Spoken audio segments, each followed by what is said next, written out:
Now, I've told you that the goal of the Spirit of God is to bring your mind to the state of the mind of God. Now, you have to ask yourself, what is the core of God's mind? What is the core of God's thoughts? What is it that God thinks about? For you to know what the Spirit of God teaches, for you to identify if a minister who says he's teaching by the aid of the Spirit of God is indeed teaching what the Spirit of God ought to teach. If you will not be deceived, then you need to know what it is that God always thinks. I told you earlier that His thoughts for us are thoughts of peace, not of evil, to bring us to His expected end for our lives. There is something we have to know about what makes up the thoughts life of God. You see, if you want to think God's thoughts, then it is important for you to commit to meditating on His Son, Jesus. That is it. You see, the Scripture tells us about Jesus. It says, Jesus is the express image of the Father. If you go to Hebrews chapter 1, if you read from verse 1 to 4, it says, God, who at sundry times and in divers manners spake in time past unto the fathers by the prophets, hath in these last days spoken unto us by His Son, whom He had appointed heir of all things, by whom also He made the worlds, who being the brightness of His glory and the express image of His person. Look at that. So the Son of God, Jesus, is the brightness of God's glory and the express image of His person. Express image. The very glory of God and His very image. So, what do you think God thinks about? Is His Son. Every thought of God is His Son. His Son is everything that He thinks about. How, you may ask? You see, everything that was made and is made was made by the Son, was made for the Son, and was made through the Son. Without the Son, there was nothing that was made that is made right now that would have been made. Whether in heaven or on earth or beneath the earth, He is the culmination of all things, the crown of all things, the head of all things, of both principalities and powers, of humans and all. The Father reigns through the Son. So He can't think of any other thing apart from the Son. His Son is His hand of authority. That is amazing. That's deep there. So, because the Father, God, His thought for us are the thought of peace, not of evil, to bring us to His expected end.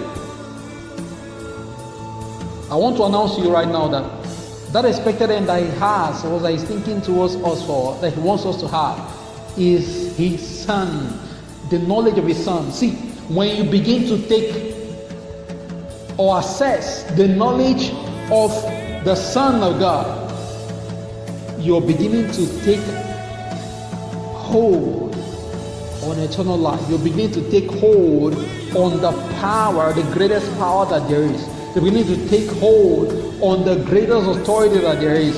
You're beginning to take hold on the scepter of dominion. You're actually beginning to assess the same power with which God controls all things, with which God reigns and rules over all things, is the knowledge of His Son. That is the core of God's mind. That is what He thinks about.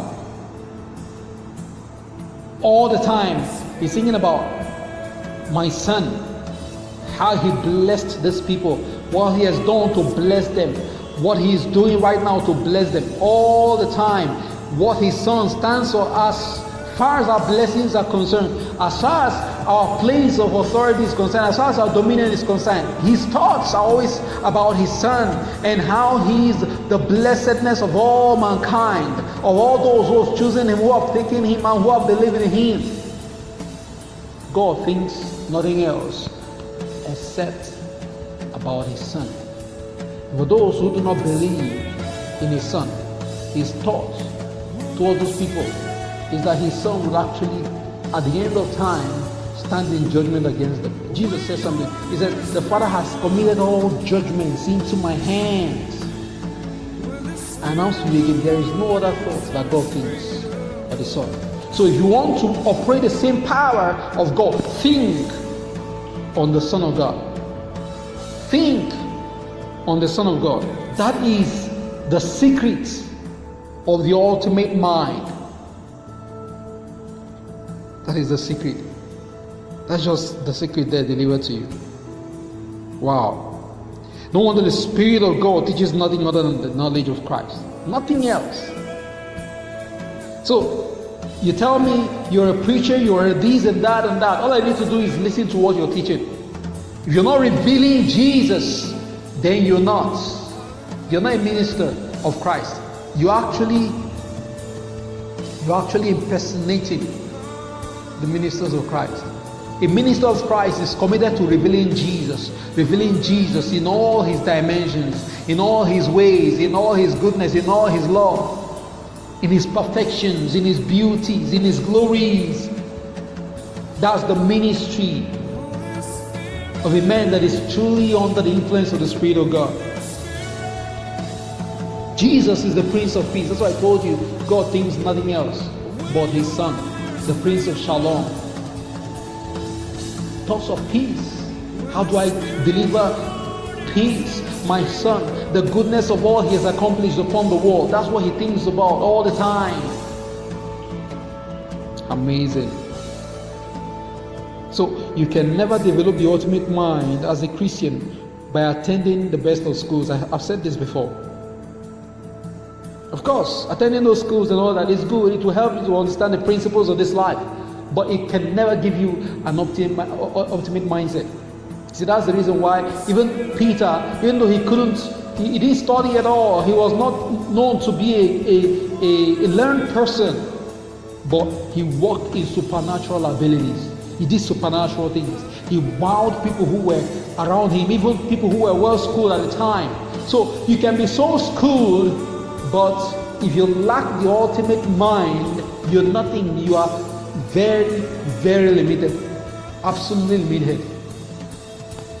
So if you must go for something, then you have to go for the ultimate mind.